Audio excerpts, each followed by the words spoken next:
Wesh, vidéo pour parler du premier 16e de finale de cette Coupe du Monde. Voilà, on va essayer de dire des trucs pertinents, même si le match était assez bizarre à suivre. Première confrontation entre deux néophytes en phase finale depuis 1978, si je dis pas de bêtises. Donc match très très compliqué à imaginer.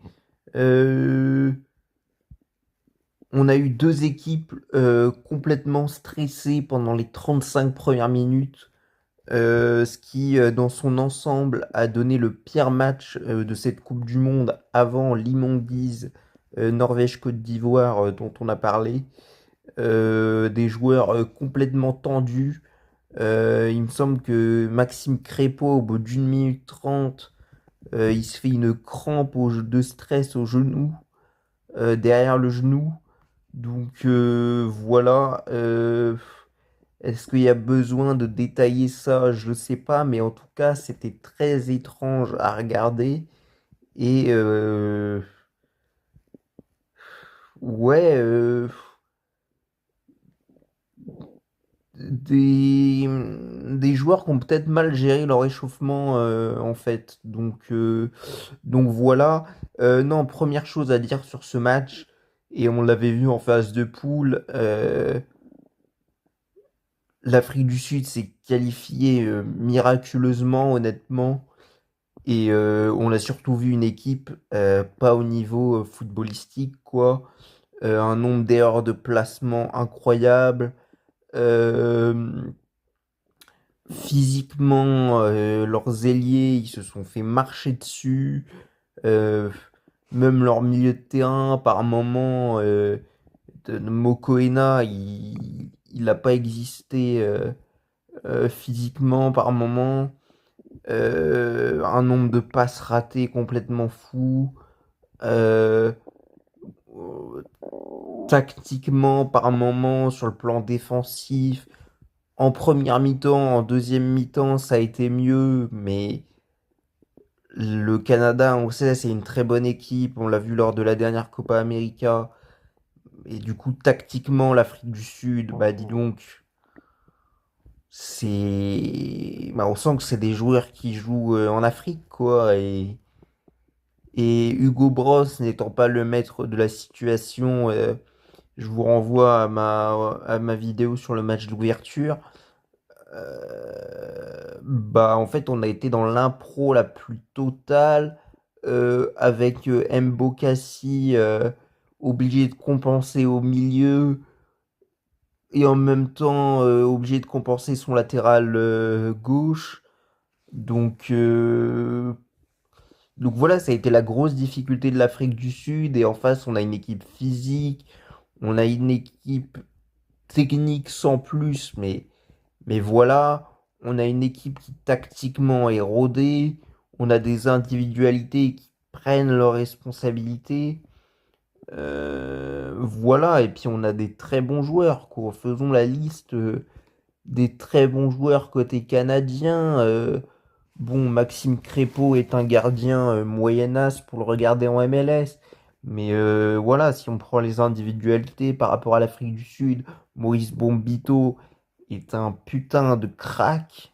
Euh, voilà, Derek Cornelius, c'est très très chaud. Je sais pas ce que vous avez foutu encore avec lui à l'OM, mais c'est un peu gênant.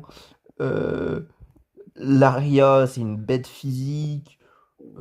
Bon, Alistair Johnstone, ça fait le taf, mais c'est pas incroyable. Buchanan, euh, voilà, tu sens que tactiquement, il a des bases ultra solides. Voilà, Nathan Saliba, très bon joueur. Stephen Eustáquio, incroyable. Liam Millar, ça fait longtemps. Le garçon est quand même confirmé, même si il a un peu tendance à s'éteindre globalement, je dis pas sur le match, mais vers la 70e.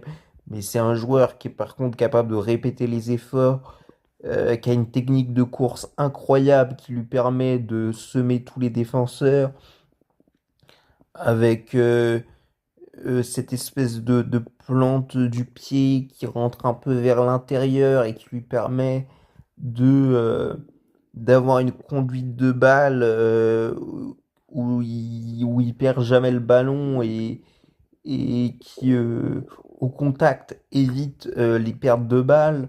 Donc voilà, c'est très très fort. Euh, Oluwaseyi, physiquement, c'est une putain de bête. Jonathan David, il a une palette de contrôle de balle complètement folle. Sur le match, par moment, il fait des contrôles complètement fous. Donc en fait, je crois on a tendance, et moi le premier, à avoir sous-estimé cette équipe du Canada en amont de cette Coupe du Monde.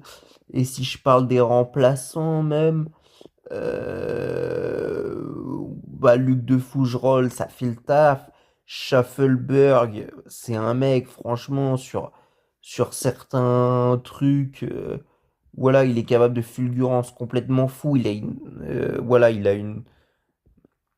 un dribble intérieur qui maîtrise à la perfection et qui met tous les joueurs dans le vent. Promise David, c'est un joueur qui fait vraiment le café. Pareil, physiquement, c'est une bête. Nico Sigur, c'est un putain de joueur d'équipe. Il est pas très bon, mais tu vas à la guerre avec lui, quoi. C'est une sorte de Nicolas Batum, mais je dis ça parce que voilà, il s'appelle Nico, mais c'est une sorte de Nicolas Batum actuel. Je parle pas de l'ancien Nicolas Batum. Mais voilà, il a ce côté où, ouais, le vrai joueur d'équipe. Alfonso Davis, on en reparlera plus tard, mais waouh, quel joueur, mon Dieu, quel joueur. Et voilà, hein, qu'est-ce que j'avais à dire sinon d'intéressant? Le Canada, ouais, super utilisation de leurs latéraux à la construction. Voilà, les Sud-Africains n'ont pas l'habitude de jouer contre des équipes euh, dont les latéraux relancent, même si les relances étaient pas de qualité, hein, côté canadien. Je vous ai dit, on a vu un match quand même globalement pas ouf, même au-delà des 35 premières minutes. Mais voilà, on a vu ça. Euh, et donc, ouais, voilà, Eustachio, leader, c'est lui qui a replacé tout le monde. Super prise d'intervalle, super contrôle, dribble cohérent. euh, il met un putain de but parce que je vous assure que qu'est-ce que l'équilibre, il est dur à avoir sur la frappe. Il faut absolument pas perdre le ballon du regard. Il faut absolument pas que le pied tremble à aucun moment. En plus, on est quand même sur un match très très tendu qui a demandé quand même beaucoup d'efforts physiques parce que par moment, les Sud-Africains en plus ont cette espèce de truc où par moment ils courent pas du match et tout d'un coup, je sais pas, ils se mettent à courir et donc mentalement c'est très énergivore pour l'équipe d'en face. Le match reste quand même un match assez physique parce que les Sud-Africains, ok, ne savent pas utiliser leur physique, mais ont quand même pas mal de muscles. Euh, et donc voilà, donc il faut le marquer, ce putain de but. En plus, il est en dehors de la surface. Le ballon descend assez vite vers le bas quand même. euh, pour une reprise de volée à tenter à la 90e. Si on est à la 5e minute, je le juge pas pareil. Mais là, on est à 90 plus 2. Euh, voilà, il a loupé quelques dribbles, mais gros match de patron globalement parce qu'il a replacé tous ses joueurs. Nathan Saliba, incroyable, il a été partout défensivement.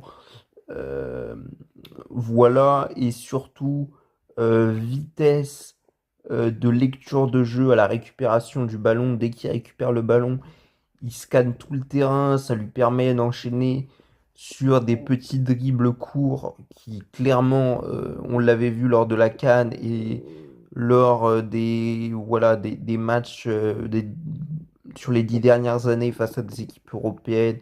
Ce genre de dribble court, les Sud-Africains, ils savent pas gérer. Euh, Oluwaseyi, il a gêné quand même vachement Moudao, en tout cas sur les 20 premières minutes. Il lui a fait du sale quand même par ses courses qui sont très très compliquées à lire. En plus, physiquement, c'est quand même un putain de tank. Voilà, voilà. Qu'est-ce qu'on a à dire? Euh, ouais, Alistair Johnstone, je trouve pas que ce soit un joueur fondamentalement intéressant. Après, à l'image de Sigur, putain, lui, bah pareil, tu vas à la guerre avec lui, mais de toute façon, on le voit déjà. Voilà, sur les quelques résumés que je peux voir du Celtic, le mec, c'est un putain de guerrier. Et on l'avait vu lors du match amical face à l'équipe de France il y a 2 ans. Voilà, guerrier de fou. Moïse Bombito, dans tous les aspects du jeu, même, voilà, même je pense cuisine, tarte aux pommes, il fait tout. Non, il fait un match de patron de fou. Euh, le seul bémol de cette équipe canadienne pour la suite, bah, c'est vraiment Maxime Crépeau, qui fait un bon match pourtant, mais voilà, gardien très à l'ancienne et c'est un pour vraiment faire la comparaison, et il n'y a pas d'extrapolation dans ma comparaison, c'est un Hugo Loris mais version Eco Plus quoi. Mais quand je dis version Eco Plus, on est vraiment sur la version Eco Plus. En plus, voilà, il a un peu de mal à bouger latéralement, donc c'est quand même mon bémol pour la suite. J'ai trouvé ouais, le travail de conservation du ballon de Jonathan David super intéressant, même si par moment il a loupé certaines prises de balles vers l'avant. Mais voilà, le stress, tout ça, on a expliqué. Et ouais, est-ce que j'ai autre chose à dire sur cette équipe canadienne qui m'a sauté aux yeux? Ouais, j'ai trouvé que, pareil, le coach leader vocal, petit ajustement tactique par-ci par-là, en reculant notamment Nathan Saliba en deuxième période, ce qui leur a permis, sur certaines phases où en première mi-temps ils avaient du mal à conserver le ballon, de conserver un peu plus le ballon. Donc voilà, de faire leur dribble court, leur petit de balle légèrement en profondeur, qui a complètement fait péter, comment il s'appelle, Sitolé, il a complètement pété sur les petits ballons en profondeur au milieu. Pff, voilà, à Police, passé la 70e, il n'arrivait plus à faire les retours défensifs. Enfin bref, qui c'est qui a été au niveau côté sud-africain? Ronwen Williams, que j'avais critiqué et qui était assez critiquable depuis le début de la Coupe du Monde, a fait un gros match de patron. Il a replacé sa défense, qui était pourtant un peu aux abois par moment. Voilà, genre Mbokasi, bon, c'est un prospect, hein. Il est pas mauvais, mais franchement, c'est censé être le leader de cette équipe. J'en attendais quand même plus. Voilà, c'est clairement Ronen Williams qui a géré la défense. Il a fait des super parades. Bah non, bah clairement de loin le meilleur joueur sud-africain, et je pense qu'il gagnerait à gagner en calme parce qu'on a vu hier que c'était un très bon gardien et malheureusement il l'a pas montré sur la phase de poule. Et c'est pour ça que bah, finalement tu te retrouves à prendre le Canada en 16e, alors que si tu avais été meilleur, peut-être que tu termines premier du groupe. Et voilà, tu tires pas le Canada et tu te mets moins une pression, parce que je pense que le fait de jouer contre un des pays organisateurs, le stade était quand même à grosse majorité canadienne. Je pense que ça leur a mis une pression supplémentaire aux Sud-Africains. D'autres, ils se seraient bien passés. Mais bon, finalement, au tirage du 16e de finale, bah, tu payes ta mauvaise phase de poule, quoi. Soyons honnêtes. Voilà, et Non, j'ai trouvé Ime Ocon bon. Mofokeng a été intéressant défensivement. Mais ouais, Ocon, bon sans plus. Mais sinon, ils ont tous été mauvais, hein, côté sud-africain. Vous allez dire que je suis dur.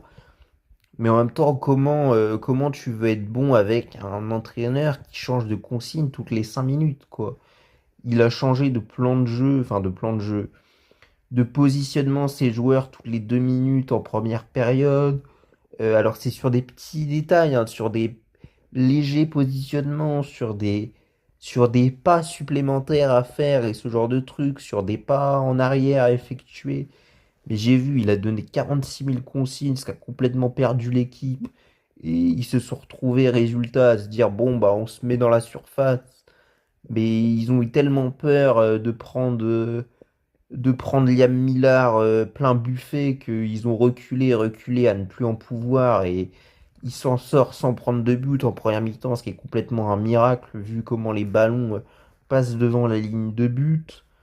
Euh, donc voilà, super travail de Mofokeng qui, pareil, à l'image de Ronan Williams, a complètement tenu la défense. Mais ouais, pourtant, contre une équipe du Canada, pas très bonne, hein, voilà, Buchanan, euh, bah, très, bon, enfin, bon défensivement. Ouais, mais enfin, sans plus, parce qu'il aurait pu faire mieux, mais je trouve qu'avec le ballon, ça a été quand même compliqué pour lui de trouver des passes.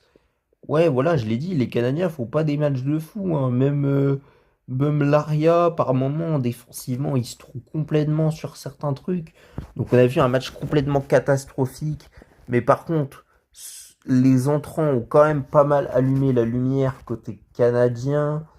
Euh, Promise David, par son activité hors norme, il a limite joué milieu de terrain par moment. Mais franchement, dans ses choix de passe, il a été super intelligent. Physiquement, il est allé gagner les duels. Donc son entrée, elle a été prépondérante. Schaffelberg, c'est un chien de la casse, le mec. Quand il faut faire le sale boulot, il est là. C'est un mec qui est capable de conserver les ballons. Il l'a fait. Euh, et donc voilà. Bon, Luc de Fougerolles, il fait pas une très bonne entrée, mais voilà, contre une très très faible équipe sud-africaine, ça passe. Sigur, c'est le genre de joueur, tu sens qu'il parle beaucoup sur le terrain. Aux joueurs adverses, tu sens qu'il était là pour déstabiliser. En même temps, c'est un leader quand même, peut-être pas par la voix, mais en tout cas, on sent qu'il a une espèce de charisme qui lui permet que tous les joueurs vont dans son sens. Et je trouve que ouais, il a été leader dans certains replacements, notamment avec ses mains, des gestes qui parfois peuvent paraître superflus, mais sont hyper intéressants. Euh, et quelle entrée de fucking Alphonso Davies qui, quand il est pas blessé, euh, est pour moi le deuxième meilleur joueur du monde à son poste. Mettez qui vous voulez en premier, j'ai la flemme de réfléchir, mais ça me semble compliqué de le mettre premier, même quand il n'est pas blessé. Bon, je pense qu'on peut facilement en mettre un, voire deux devant, mais qu'est-ce qu'il est fort. Euh, ce que j'ai trouvé indéniable, c'est sa gestion du tempo, sa capacité à tout de suite voir le match, et on l'a vu sur le banc pendant la phase de poule, il était très fort pour analyser les situations de match. Euh, Très bonne prise des demi-espaces, très bonne couverture dans l'axe pour pallier les énormes conneries de ses défenseurs centraux. Euh, Passe de qualité tout le temps, une, deux, course rectiligne, et en même temps, par moment, il faisait des courses arrondies, ce qui fait qu'il changeait beaucoup ses courses et ça déstabilisait pas mal, les joueurs sud-africains, contrôle de balle incroyable, petit dribble intérieur où il s'amène la balle, il fait fin de deux hanches et ensuite il peut revenir vers l'intérieur. Ou voilà, ça a pas mal déstabilisé les Sud-Africains. À la course, c'est n'importe quoi.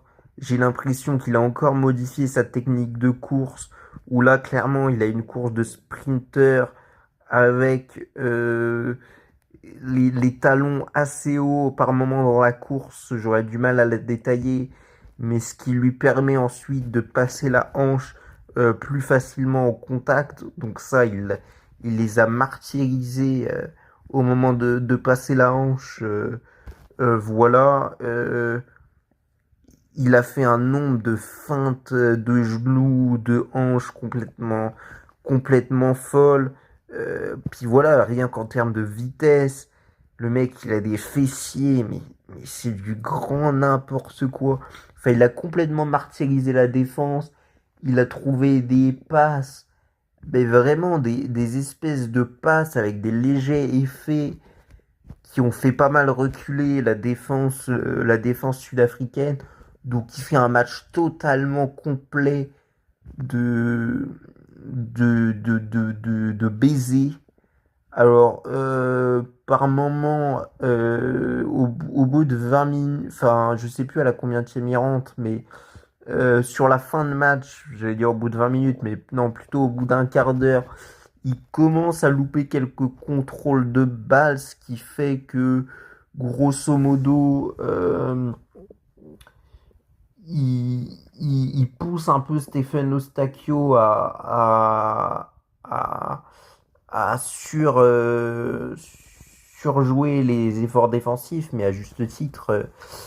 Voilà, parce qu'au final, après son contrôle loupé, il avait du mal à se replacer, mais bon, en même temps, il n'a pas beaucoup de minutes dans les jambes, Alphonso Davies, donc c'est le petit bémol. Tu prenais un risque en le faisant rentrer sur ça, parce que, ouais, à partir de la 86e, il te fait deux contrôles de balle un peu approximatifs, t'es à deux doigts de perdre le ballon, Stephen Eustáquio doit faire des retours de ouf, et Buchanan aussi de l'autre côté. Donc grosso modo, ce qui fait que bah le but de Stakio est encore plus fou parce qu'à partir de la 85e, il a dû faire des efforts défensifs de fou. Euh, donc c'est un petit peu le bémol du match d'Alphonso Davies. Il faut vraiment en trouver un. Peut-être un peu trop d'envie par moment. C'est peut-être ça qui lui fait rater ses contrôles de balle. Mais c'est un joueur sur lequel tu vas pouvoir t'appuyer pour les huitièmes. Et Et je trouve un peu de mal aussi, je trouve, à communiquer sur les appels de balle avec Jonathan David. Et ça, pour moi, ça peut être un bémol si tu affrontes une équipe plus costaud, bah, notamment le Maroc. Donc voilà, je trouve que j'ai trouvé la communication un peu bizarre entre Davis et David, mais en face, c'est tellement faible que le Canada finit par prendre le dessus, hein, les gars. Il y a rien d'autre à dire, hein, franchement. Ouais, ouais, ouais. Et non, je trouve que l'équipe, elle s'est mise au diapason quand Alphonso Davies il est rentré. C'est-à-dire qu'on a vu des joueurs surperformer par rapport à d'habitude. Et même Oluwaseyi, dans ses appels de balle, il a trouvé des appels de balle complètement fous.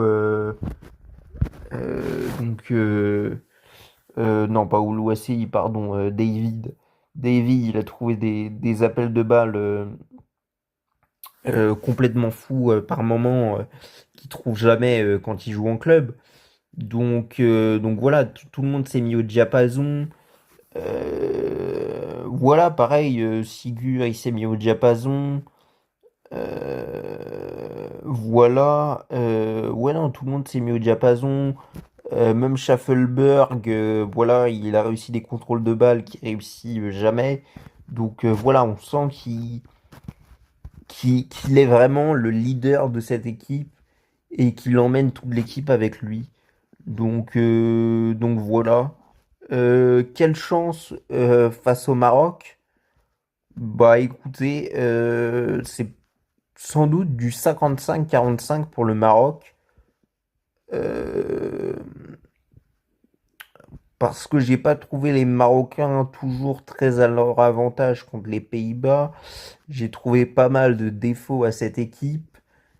Et je pense que le facteur domicile, même si je ne dis pas de bêtises, ils ne joueront pas le match au Canada, euh, puisqu'il n'y a plus de match au Canada à partir des huitièmes. Mais le stade sera sûrement très canadien. Je pense que ça fait baisser le pourcentage de victoire des Marocains. Et donc, ouais, pour ça, je mettrais 55-45. Et le fait qu'il y ait des vrais leaders côté canadien, alors qu'on a un peu de mal, je trouve, à les identifier côté marocain, ça fait un peu augmenter les Canadiens aussi dans mon pourcentage. Donc je pense que c'est du 55-45 pour le Maroc. Mais là, j'avoue qu'à l'instant T, on est encore un peu loin du match. J'ai un peu de mal à vous effectuer un pronostic. Donc voilà, voilà. Euh, la question côté sud-africain, bah ouais, en fait les remplaçants, bah c'est pas des remplaçants de qualité. On savait que c'était un bémol le banc des Sud-Africains. Bon bah là clairement ça s'est vu. Ils ont clairement pas le niveau Coupe du Monde ni le niveau CAN. Disons-le, on l'avait déjà vu pendant la CAN. C'était un problème. Et mon autre question, c'est pourquoi tu fais pas rentrer Leigh Foster dans les arrêts de jeu, ce qui prouve que Hugo Bross était vraiment un clown depuis quelques mois. Et à ce titre-là, je trouve qu'il y a une justice, c'est complètement logique au vu de la phase de poule et au vu de ce match abominable des Sud-Africains, que les Sud-Africains se fassent éliminer. Et, euh, et voilà, c'est complètement logique au vu des tactiques complètement ahurissantes et des consignes données au milieu de terrain pendant toute la phase de poule. Mais on reviendra peut-être sur plus en détail sur la Coupe du Monde sud-africaine à la fin. Euh, voilà, c'est complètement logique au vu des consignes complètement folles qu'il a données à ses milieux de terrain pendant toute la compète que les Sud-Africains passent à la trappe.